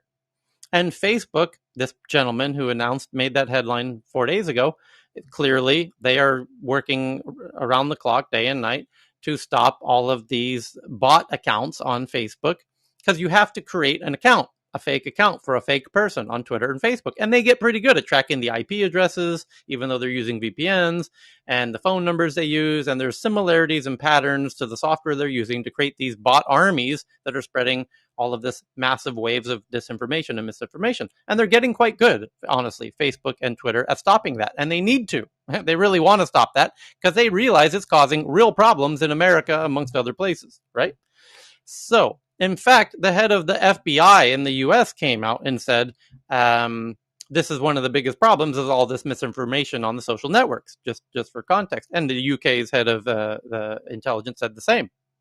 So Facebook and Twitter are doing what they can to stop the bot armies.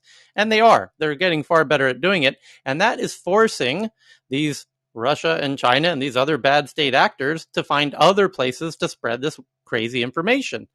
And so it's not so easy to create a bot of fake YouTube creators and create tons of fake YouTube content. That's not easy to do because it's much easier to create a fake Twitter profile, and it's not easy to create a fake Clubhouse profile and come on Clubhouse and start spewing Russian and Chinese propaganda. That's not easy to do either. You need real humans that'll spend actual time to do it. By the way, it does happen, and Cal and I and Justin have seen it, and Greg as well. We've been in those rooms, and Robert as well. So all the social networks deal with this. But luckily, Clubhouse is not easy for them to do it, and YouTube is not easy either. However, WhatsApp, it is easy to do it, and that's why John says they are getting tons of these fake accounts in WhatsApp, again, because it's super easy to make hundreds of fake WhatsApp accounts, even thousands, and spread really bad disinformation about COVID in India at this moment, and it's causing internal havoc in their democracy. Yes. And WhatsApp is the most pervasive social media. I can personally vouch for that. That's happening a lot. Correct, because it's easy to do. And those, by the way, this is the new state-of-the-art warfare. It's a social media warfare is what it is. And they are trying to, and they realize very big democracies like America cannot be defeated militaristically or even economically. America can only defeat itself internally by causing internal friction amongst its own people. Same with India. You can, so they now, that's their plan, is to cause the countries to defeat themselves by causing almost civil war like division amongst the population across all kinds of racial and social and financial issues. So it's always the smartest play. This is the government funneling drugs and guns into the hoods back in the 60s and 70s. And fear is the best motivator on social media, and knows how to exploit that. Yep. So my point in saying all this is let's be mindful that this is where we're at in 2021, and John is asking for help, to help figure out how to combat it within WhatsApp. I'm confident they will figure out a way to minimize all of that negative, kind of cyber warfare, social media warfare. Yeah. Tyler, just to add what you were saying, I'm sure you saw the news at the beginning of the week that a bunch of French influencers were contacted by a fake London influencer marketing agency. Yep. And they were offered anything between $1,500 and $5,000. Correct. To put negative. You talk about Pfizer? The Pfizer and Moderna vaccines. Yes. Yeah. That's precisely what we're talking about. Is that on that story, which that story broke about 2-3 days ago, and the updates that we just covered was that the French intelligence agency got involved because they want to know precisely who's asking their YouTubers to spread lies about Pfizer and vaccines, because the French want their people to get vaccinated, and the way to stop people from getting vaccinated is to spread lots of misinformation about vaccines on YouTube. And so they want to know who's causing this friction in their own country. And they said at the time they believe it's Russia because the message that these YouTubers were being asked to spread is nearly verbatim identical to tweets coming out from Russia's own Twitter accounts, specifically the Sputnik vaccine team, who was saying that the Pfizer vaccine has a 3x higher mortality rate And that's what the message these bloggers were being and YouTubers are being asked to spread. Wow, what a weird coincidence. It's also the same verbatim information that the Russians are tweeting from their own national mouthpiece Twitter accounts.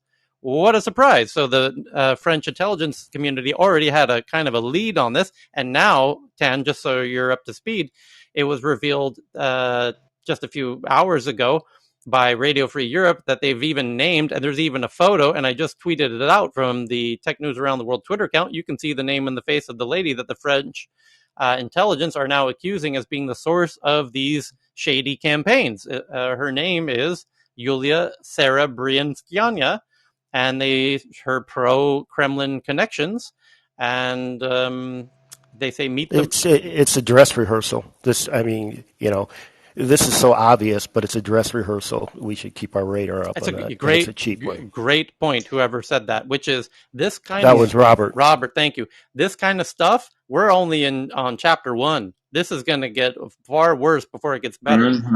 Because simultaneous to this headline, pardon me one second, Sylvan. Sure. Simultaneous to this headline coming out about Yulia from the Kremlin is the other news that the solar wind hackers from Russia, who it's well known, I mean, that's all acknowledged, they're back at it again.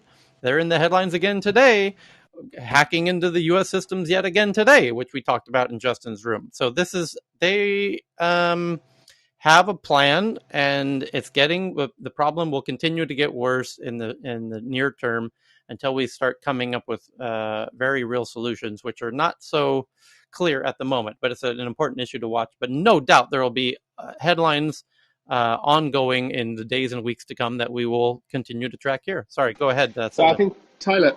one second. Sylvan was waiting. Thank you, Tyler. Yeah, the thing that I wanted to highlight is that as I don't know if you came across the book Sandworm, and I think that was fascinating. That charted this. This was Andy Greenberg's book Sandworm that tracked the story about the Russian GRU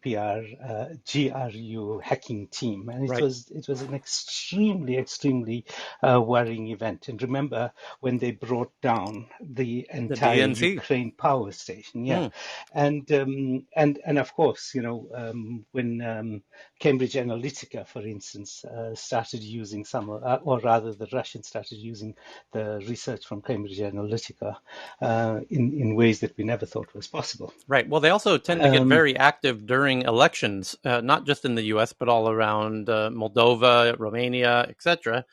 And I've been on the ground in those countries while those were happening, by the way. And also Brexit. Correct. Yes, it's also known that as well. And they did hack the DNC and leaked the emails from the DNC, which potentially cost them that election, by the way. And then you've got the... Robert. Yeah, well, let's see what happens in the next election. The thing is, Tyler, I think go ahead. You're looking from the wrong side there, Tyler. Okay. I think in 2016, I think 2016, if you look at the Panama Papers leaks, right? Yep. That really what triggered Putin. So that hack was done by the KGBs and the FSBs, right? Because that was emotionally driven. Because that September they had a parliamentary election, as I remember, in 2016 in Russia. So what Putin what that exposed is the Putin's wealth, right? I mean, there was a $2 billion. His grandfather, his oldest daughter's grandfather. He's a musician, and he had like a $2 billion registered on a fund. So that Panama Papers gave a little glimpse onto his wealth and how he actually managed to hide away. Probably he's the richest man in the world, right? So the point is that really what shook Putin. I think when he went after all of this hacking, that's what initiated it. Look, if you've been to Russia, if any of you in the stage or anyone been to Russia, their healthcare system it's a shambolic, and their transport is shambolic. Their state-run companies are shambolic. How does it? Their hacking comes across as the most sophisticated around the world. I think the problem with the West is that we are weak in a lot of our system, and then whenever we think something is exposed in our system, we have an easy hand to blame to. I think Putin is inside his room is laughing at all this. It's because our tech systems are shambolic. Exactly. And also, like, another thing is, guys, there's a massive young population in Russia. They're very highly educated, highly technical. And, their background, you need to understand, guys, after the World War II, they are trained. So a lot of these young people, I mean, if you go around the square in Russia, there's a lot of these competitions on specifically targeting young people who are super good at these things, hacking, all this. And then they get hired globally by a lot of these espionage, for all of these other forces. The point is that there is a massive young people who are there out of job, and they would do anything and this is a thriving industry, right? Every 4 years you got an election cycle. Every 3 years, some of our politicians manage to fuck up some issues like Brexit. Every year there's some stupid company, they don't invest in their, IT systems. So all of this stuff is just like, this is it's like a kids in a candy shop, right? So I think, we need to be very mindful that throwing a lot of this stuff in there, there's a lot of smart people waiting there for opportunity, and there's a lot of opportunity in this space. Yeah, John, I just had somebody who I know in the room DM me to say that he has, and I believe he does. I have evidence that he does. He has experience on battling bot armies, so he has massive amount of experience stopping up and pattern recognition of their modus in a way that is quite unique. So if I'm looking at your profile, John, and I don't see a way to DM you, if you could DM me from my profile on Twitter, I will connect you with this individual. Excellent. Thank you so much, Tyler. Yeah. Going on. Thank you for that, Kieran. Somebody else, something to share? I've got plenty of headlines myself, but I want to see if somebody's got... Tyler, going back to the Klarna piece. Yes, Jonathan. At this moment is interesting because their credit losses have gone up. So as Cal rightly pointed out, some point early to mid last year, they started initiating prepayments, but still credit losses are widening. So it's interesting to see what will happen in the future with that business. Indeed. Let's see here. EU Kieran shared a really good article that I'm retweeting from the Tech News Twitter account at TNATW about the EU is too soft on big tech, say France, Germany, and the Netherlands. Coming from the Financial Times, Germany, France, Netherlands have complained that the EU is not tough enough on big tech and called on regulators to make it harder for the likes of Google, Facebook, and such. On big tech, and has called on regulators to make it harder for the likes of Google, Facebook to pursue killer acquisitions. A paper signed by Bruno Le Maire, France's finance minister, Germany's Minister of Economic Affairs, the Dutch Economic Affairs Minister, said the EU flagship proposals for future technology regulation lacked ambition. The paper, which has yet to be published, but which has been seen by the Financial Times. There's your exclusive, folks. Remember, we're talking about how people leak stuff to the journalists. Here's the ministers of the economic ministers of Germany, France, and the Netherlands are giving an exclusive look to the Financial Times around this paper, which they call the Digital Markets Act. So the Financial Times has seen it, and it calls for the EU to strengthen and speed up merger scrutiny, particularly when it comes to the strategies of platform companies consisting in systematically buying up nascent companies in order to stifle competition. Well, Jesus, Wally. Greg, does that happen? Is this right? Is Apple and Google and Facebook buying up these small companies and shutting them down just to kill future competitors? Yes. And in fact, I don't think that I'm breaking anything by saying that one time somebody bought something from me and said that they only bought it to shut down the competition. Pretty reputable person told me that this strategy existed. On top of that, one of the things that you'll notice, Apple in particular is really good at acquiring things below the threshold of antitrust investigation. So they try to buy companies really early on, and then get a monopoly on the technology. To a certain extent, this is okay in a competitive market. It's really not okay in an anti-competitive market.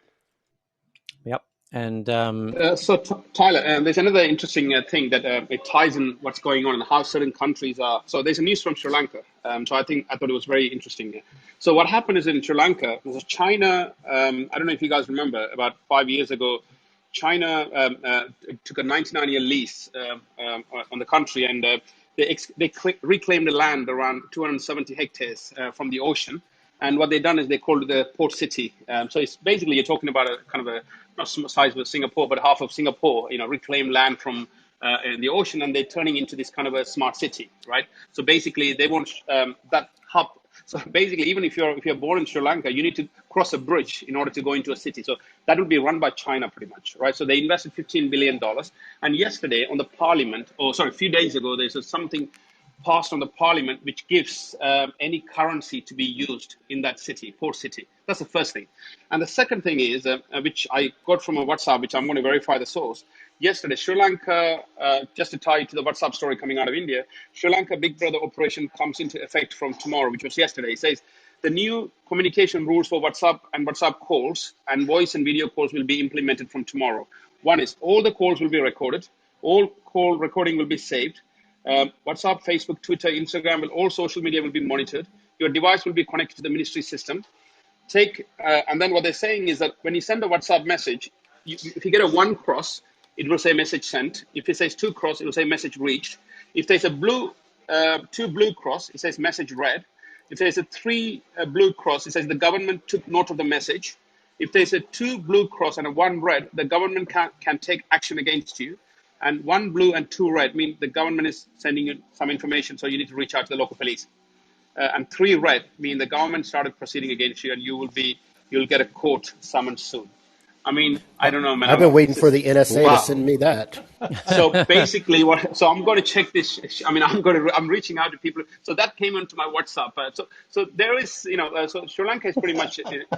This is madness, isn't it? But I don't know how much of it is. So I'm going to check it out. But I do know that the parliament, there is the bill that got passed. Even though there was a lot of opposition against certain things on the bill, but the government just, it's a very dictatorship, right? So they just say there's no changes. We're passing it on. Cool. A bunch, yep.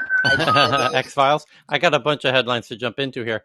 Here's one from Newsweek saying that the EU and the US are on track to ban AI, handing the 21st century to China. And I will add then that they're also on track to ban kind of stem cell research and genetic engineering of all kinds, which they have some. There's obviously good and bad in that, but regardless, it is handing those keys over to China to innovate on both the, due to the lack of regulation around it around AI and genetic engineering and all those things. So it's something to be very mindful of.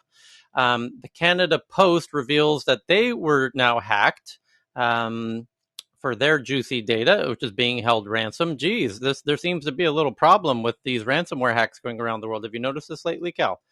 Now it's the Canada Post. Too much of it. Yeah. Microsoft says that the group behind SolarWinds hack now targeting government agencies and NGOs, as we just discussed. Facebook no longer treating man-made COVID posts as crazy ideas. They're now allowing something they previously didn't allow. And that's the laugh of our friend Greg Duffy. Greg, Facebook is now allowing... Yeah, suddenly we're not crazy. And wait, I want to go back to the ransomware really quickly. But hang on, like everybody is now acting like it's okay to backpedal on this, and you literally have people saying everything but holy shit, we were wrong and we're sorry. And that's what you need to hear. And by the way, like I often am wrong, and I will say so, but I'm not going to do it anymore because these people don't do it, and it's a race to the bottom. And so from now on, I am now never wrong. I am never wrong. I'm like temporarily mistaken at best. And by the way, you were wrong for thinking the right thing before. Greg, welcome to my world. Welcome to my world. I'm never wrong. Yeah. Can we bring this up with your wife? Actually, she never thinks I'm wrong. She's a great little citizen of my universe. Well, it's perfect. Speaking of not being Well, wrong, I want to go. Wait, go ahead, Jennifer.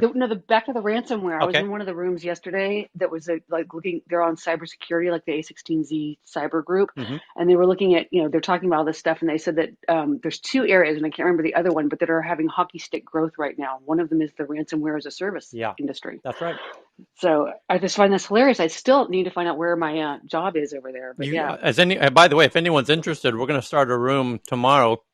If anyone wants to start, how to be a hacker and how to hack government agencies and make a lot of money real quick. Yeah. Well, I'm just trying to think what.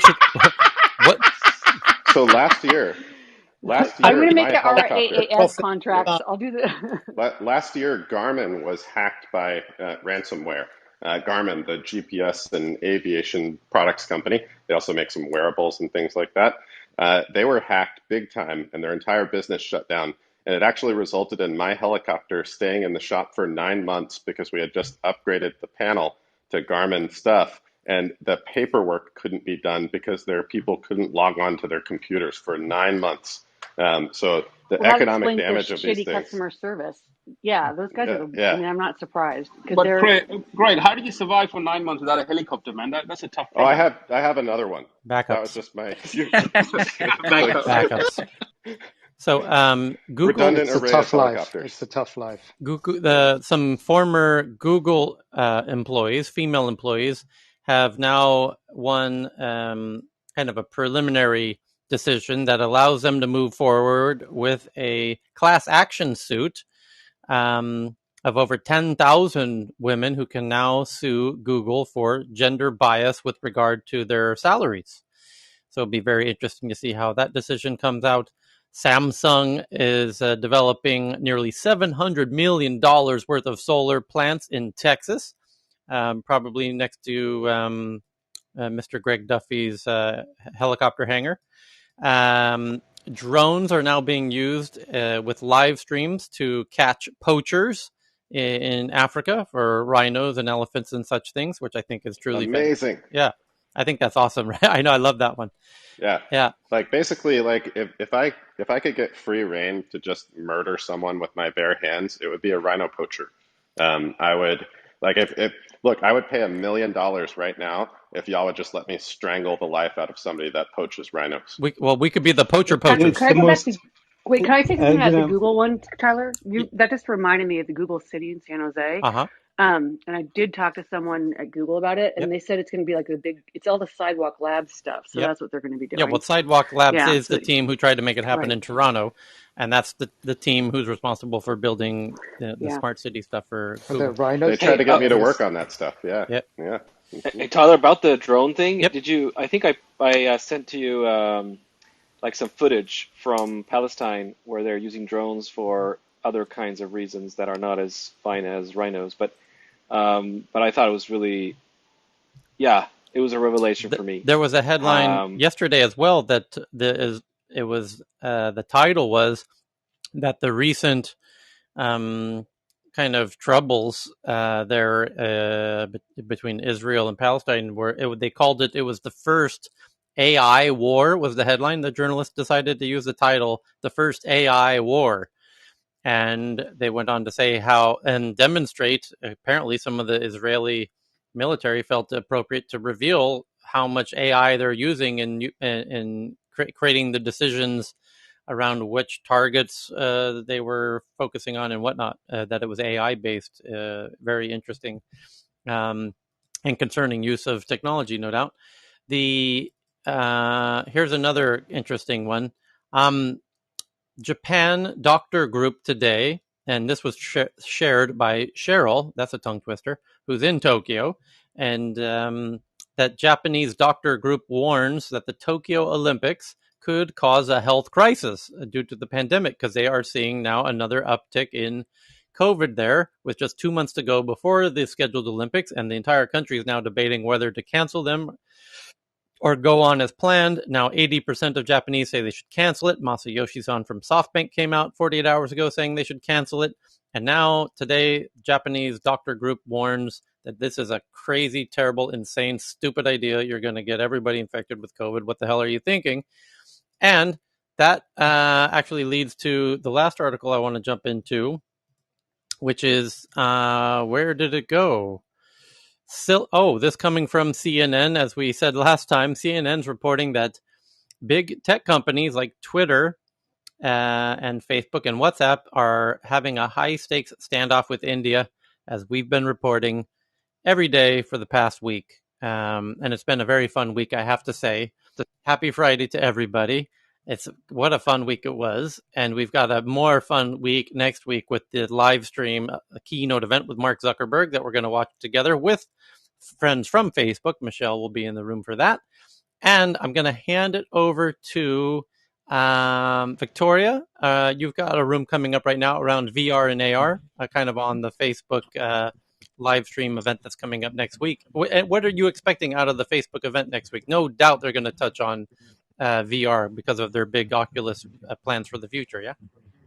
Oh, yeah. I have a feeling, or rather, I hope that they talk about the Oculus Quest Pro, because they've been saying for a while that they're not going to come out with an Oculus Quest 3, but perhaps a Pro. So we'll see if they announce it then. Right. And then you and Michael have now done the metaverse room around VR and AR news. This is like the 4th or 5th time? Oh no, this is like the 6th time. 6 or 6. Yeah, good. Wow. Well, people love this room. I do too. I will be there. Hopefully you all will join us.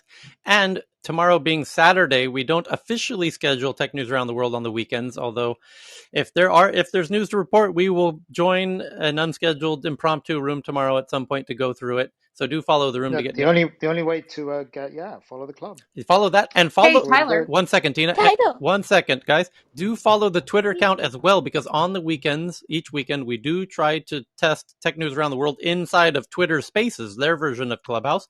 And the only way to be part of that is if you follow the Tech News Twitter account, which is TNATW. Go, Tina. So I wanted to sorry, I wanted to let everybody know that I know we've announced this a couple times already. We're having the first AI summit tomorrow from 10 a.m. till roughly 1 or 2 o'clock. It's AI-summit.tech for the website to register. It's a virtual event. And I'd like to announce, and I hope she doesn't mind, our Jennifer Sanders is going to be one of our speakers. Oh, nice. So I'd love it if you guys signed up and joined us. Yeah. She's a late addition, but she's going to be speaking to us about some legal matters, and I think you'd all enjoy it. So I'd love if you joined us. Okay. And Tyler, real quick here, because I'm on vacation, I think that everybody should follow that club. Press the little green house at the top, press follow. Maybe we can do a tech policy pop-up, and I can bring in some heavy hitter over the weekend or something like that. Very cool. So I would love that. Talk on it offline. There you go. To kind of like get aware and be notified of that, folks, you got to press that little green button. Cool. Tyler, we have a cup. Yeah, Monica. Tyler, we have a room Victoria, tomorrow. let's go open up. Cool. I think Victoria should have the room open any second now. Monica, go ahead. Tyler, we have a room tomorrow, which is at 11:30 a.m. IST, which is 7 a.m. BST, about fintech and payments news all around the world. That's right. It's not on tech news. Oh, that's right. Yeah, so follow Monica as well. She does fantastic rooms along with James from MasterCard on things around fintech, and you'll have to follow her personally to get the update on that room that's going on tomorrow. Amay, who's flashing her mic, does fantastic rooms on crypto, especially helping women on board into that fantastic world of crypto and NFTs. Especially beautifully well done for beginners who come in, kind of virgins into that space. And Tyler, yes, Tyler, huh? I wanted to share that I managed to. I didn't want to share it until I got a confirmation. But Lex from Consensus is going to let me do an AMA with him. Nice. And I would love to have Monica and James and Lormi and a few people, like even Linda from Klarna, to come in and sort of like, let's give him an AMA. So if you want to send me your questions, and then I just need to schedule him in. And I'm also bringing the CEO of Utrust Payments out of Portugal. It's a woman, Sonia Co. So basically, I'm looking to get a lineup of executives to come in from these projects and have a conversation with us.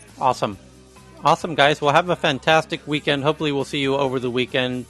and Monday at the latest. Yeah, it's been a great week. Tyler. Yeah, thank you, Cal. Great Thanks week. to everybody. It's been a lot of fun. Thank you. Thank you, everyone Happy else. again. Thanks. Have a great week.